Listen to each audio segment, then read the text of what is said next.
Hey, I'm Sam, and it's been a few weeks since I made a video, and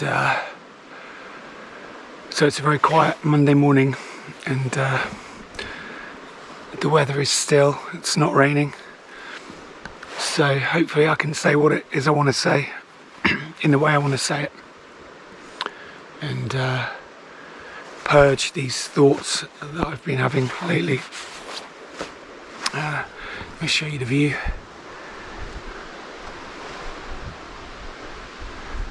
And down here, it still looks a bit misty in these distant hills. My voice is really croaky because it's early. Yeah, I haven't made a video for over a month, and I tried over the last week or so,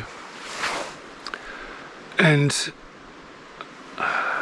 no matter what I said, I knew that it wasn't it. There was something missing, and that happens occasionally when I don't have clarity about whatever it is I'm trying to say. And but this has been more frustrating than ever before, and it took me a while to understand why. You know, what was it that was missing? And I think it's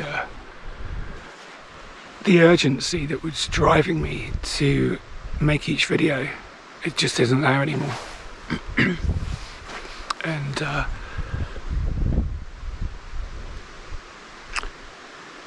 you know, every video I made, you can see the sun hitting the mountain, orange. Every video I made, you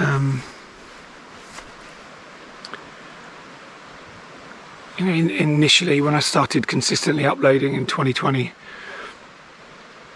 I think every video I made just showed me the false certainty of my identity.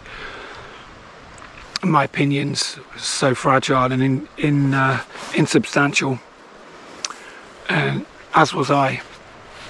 And I didn't know any of this when I started this channel, and so every video kind of revealed something to me that I couldn't see before. You know, just having a different perspective and feeling that vulnerability of publicly sharing. You know, it stripped away everything I thought I knew about myself. And every video I made each week was an attempt to fix something I'd said in the previous one, to say more. You know, that traumatized little boy, so terrified of not being accepted. So if I say more, maybe I'll make it okay. If I say more, maybe I'll be understood. And always leading to more revelation. Always having something else to say, until I realised that everything I was saying, everything I was a coping strategy. And this channel was an attempt in the isolation of my life to be seen, to find intimacy. And that painful, catastrophic realization just brought me to my knees, really, and everything crumbled, and the facade of my identity just shattered, and all that was left was everything that was being held back by it. This oceanic feeling of anguish and isolation and self-hate. I didn't really know was there. I could feel it, but I didn't know what it was. And everything I'd done in my life was an attempt to draw me away from it. And you know, I remembered what happened to me as a child, and I know how I coped all through my life. But I'd never felt it. I think we can all remember what happens to us. See, there are some things that are still blocked from memory because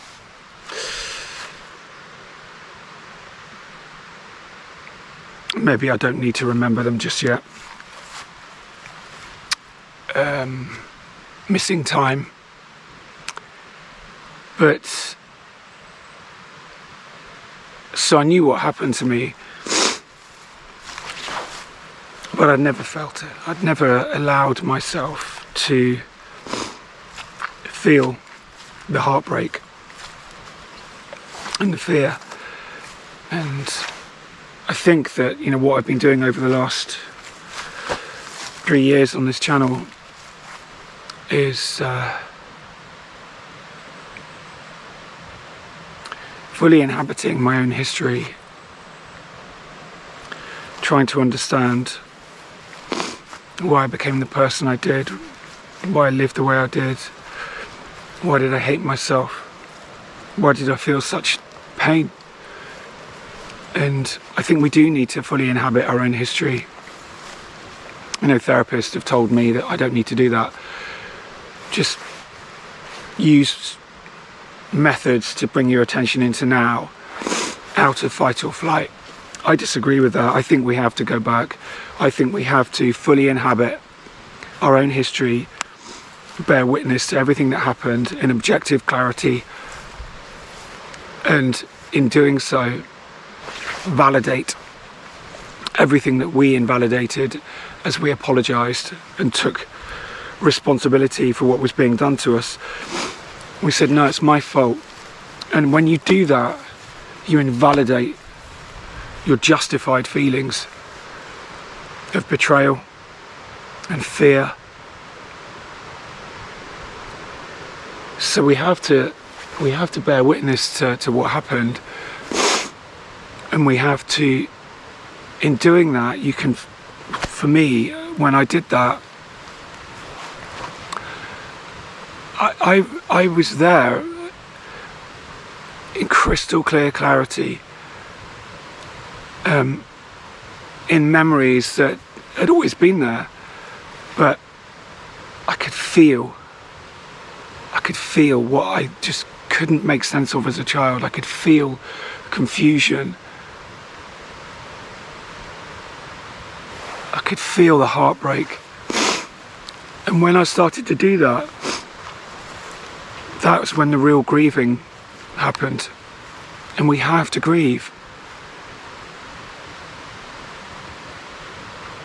to bring us into acceptance. And then, you know, if we can't feel everything that happened, if we can't grieve, the bandwidth of our ability to feel anything at all is reduced. And we're never really here.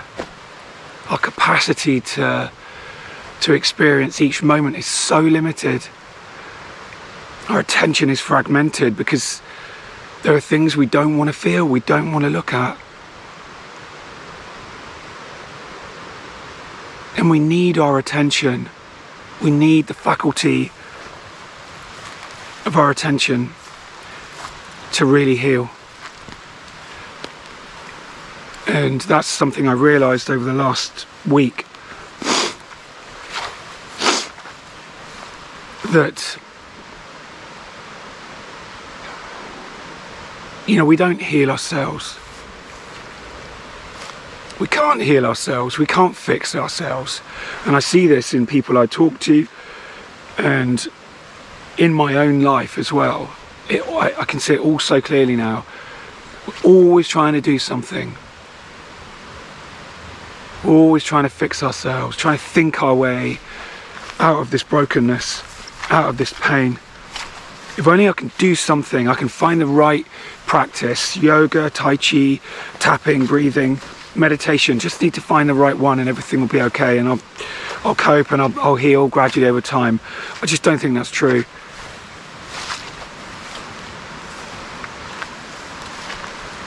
All of those practices help, but until we have the capacity of our full attention to be diligent in those practices is very difficult. It takes consistency, and the one thing that's difficult, I think, for us is to be consistent in anything but how fucking cruel we are to ourselves. So we need our attention.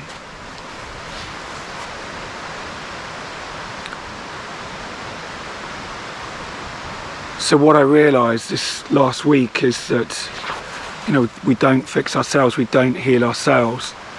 And just reflecting on how my life has changed over the last couple of months, it just all became clear to me that, you know, everything lives in relationship with everything else. Can be no other way. There's no such thing as separation. There is only wholeness. Everything is nourished and supported and given place and meaning and purpose by everything else. Whether that's a rock covered in moss, or bracken, or a tree, or a mountain, or the animals that live in the landscape. It's all one thing. Yet we, people born into brokenness, longing to join with this place we find ourselves within, have no place, because we reach out into the world when we enter, and we withdraw because we experience hostility in different forms. And then we have no place else to go but inward, into self. And self becomes our refuge and ultimately our prison. And I think we get trapped in there. We get trapped, and that's why we're trying to think our way out. If only I can do this, if only I can be this. And it's a horde of mirrors, because everywhere you look, there is a filter between you and the world, and it's you. It's everything you hate, everything you're not, everything you can't be, everything you couldn't be, everything you want to be, just can't seem to do. Everything you become as an overcompensation, that grotesque overcompensation of a persona. When I look at my own history, it was just an attempt to be fascinating, to beguile people I met into accepting me. So look at me, I've done all these things, I am all these things, look at my clothes, look at my car, listen to my stories. All of it just built on this foundation of pain and unworthiness, but always just a longing to find my place. That's what we all want. I think I'm certain of that. We want to belong. We want to find our place. We want to live in relationship, and that is where we're healed. We don't heal ourselves. We are healed in relationship. That's what I realized. How do we find our way back to a self that's in balance? When we hate ourselves. You know, when I first moved to Scotland, I was in so much pain, and I think when I moved to an island, I lived on an island for 6 years off the west coast, very isolated, and that's when everything became magnified, because I could see the boundary of my world, and where I was on the island, it was only 500 yards across. It was a long island, but 500 yards across, and I could see the edge of my world, and everything was magnified, all my pain, and I couldn't walk into the woodland. It was similar to this. I couldn't go into the woodland because I knew that my presence was so corrupt and so dark, and I was so unworthy and broken that I would be hurting the trees. I would be hurting the animals. They could feel me. I knew they could feel me. I knew that they could feel the damaging essence of my presence because I was so corrupt. And that's how I lived my entire life. So how do we find our place when we feel that we have nothing to offer, nothing of value, except these false stories of grandiosity, fascination? Or we withdraw and just protect ourselves and live in isolation, and I did that for many years. It's easier to be alone. It's easier to be alone. And you don't have to be a person. You don't have to feel this crippling self-consciousness and the doubt. Am I doing this right? Am I accepted? So how do we find our place? How do we find our place? How do we join with the world that seems so distant, so confusing?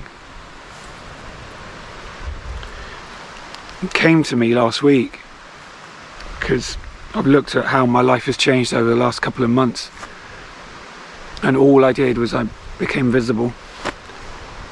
You know, I've been making these videos for 3.5 years, so I'm already visible in some way. But I've been tearing myself apart, deconstructing, questioning, exploring, feeling, grieving. And I had nothing left. And so I had to find something in myself that I could give. And so I just put up a little notice in the shop window, in the village shop, offering my services as a dog walker and dog sitter. That's it. It's a silly little thing. But my love for dogs, and I find dogs easier than people.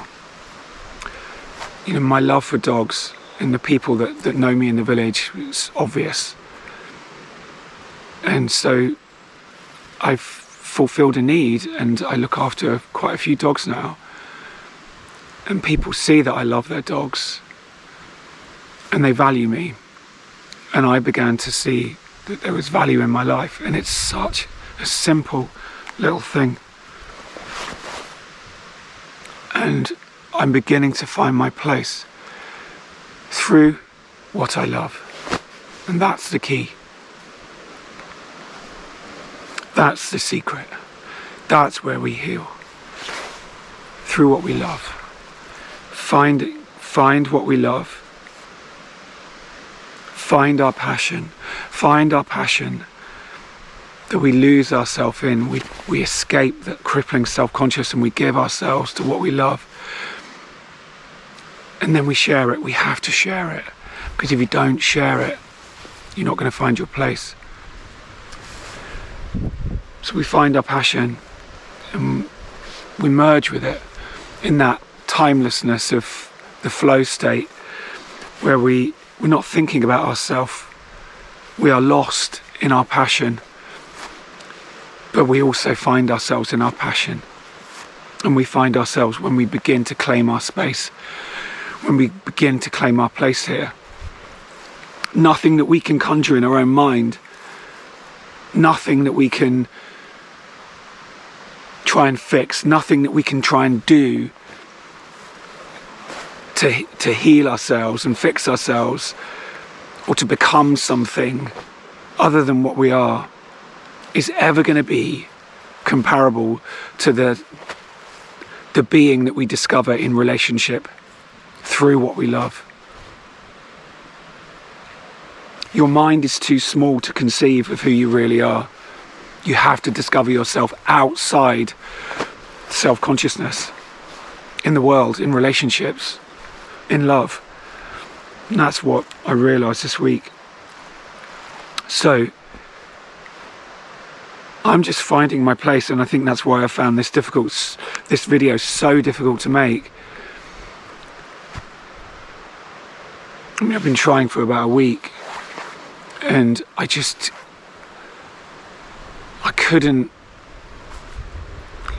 couldn't say what I felt I needed to say in the way I needed to say it, and I didn't even know what it was, but I knew I hadn't done it. And so that indicates to me that I'm moving past self-consciousness. I'm moving past this deconstruction, this analysis of who I was, what happened to me, the nature of my pain. Moving past that into relationship. And you know, when I've talked to people over the last few years who reach out to me after they see a video, it's really easy. Sometimes it's easy to see what the person needs to do because they're so close. And you know, it's easier to see what other people need to do than it is yourself. But I've been thinking a lot about all the conversations I've had with people, that some of which have become friends, and then examining my own life.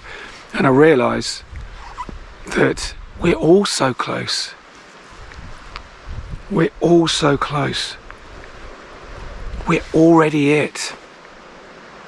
We are already enough. You're standing in the space you need to occupy. It's you.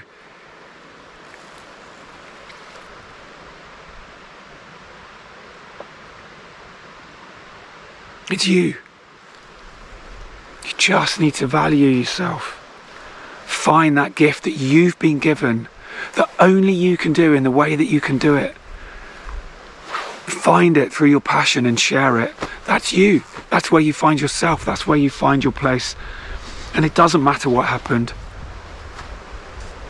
I still feel the heartbreak of everything that was taken from me as a child.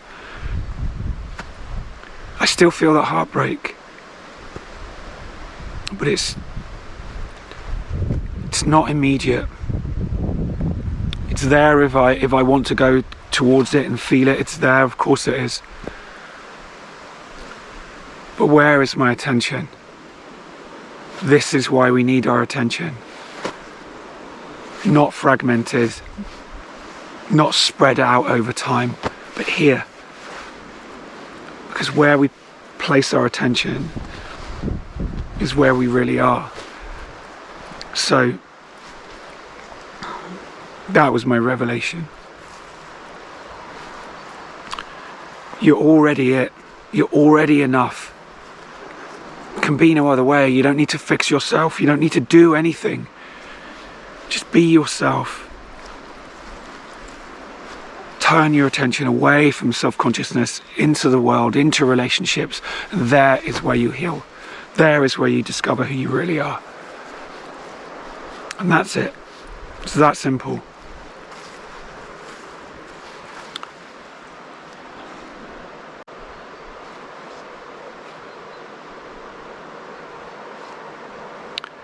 And you know how I feel now at 53, after a life of desperation. I feel like I've come home to myself. Not the person I thought I was, or this ridiculous escape into transition from most of my adulthood. Me. Come home.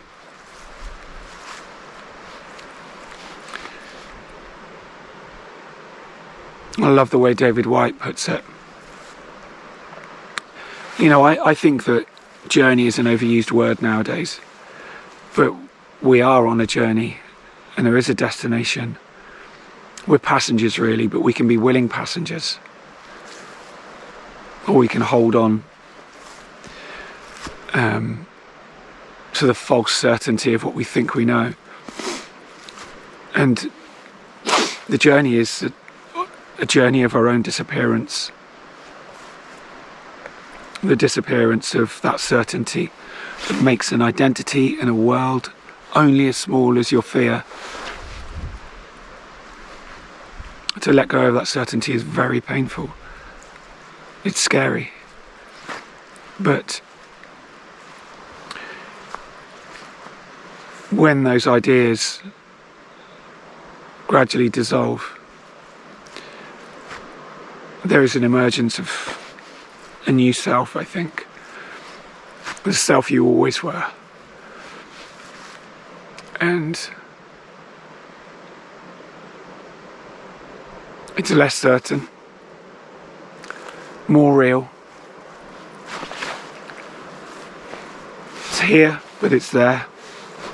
It's not in here. And you don't need to hold on, because change and growth and discovery is the blossoming of that new self. So that's just beginning for me. And I feel okay. I feel okay.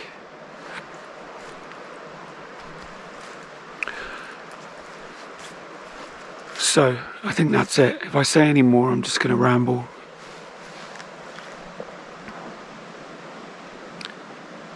So the videos may not be as frequent because, you know, I'm really rebuilding now, and I feel like I'm able to do that. And when I look at my life, I've been so unstable all my life. I had no foundation. And I became even more unstable when I transitioned. And I think it's definitely helped me being on testosterone. Although I'm on a dose that's 1/8 of a man my age, it's definitely helped because I don't feel so unstable. And I've also cut down my HRT, my female hormones.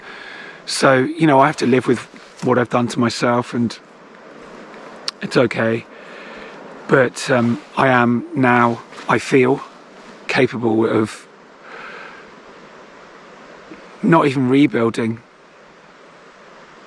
just being here, not coping, but just being here. And so I'll continue to share this unfolding, blossoming adventure. But I'm not sure I'm going to be able to do a video every week. I know I'm not. So, just don't ever give up. Don't ever be scared of feeling the pain. And you'll get there. Because you're already there. You just can't see it. You're already enough. Can't be any other way. Okay. I'll see you soon. Bye.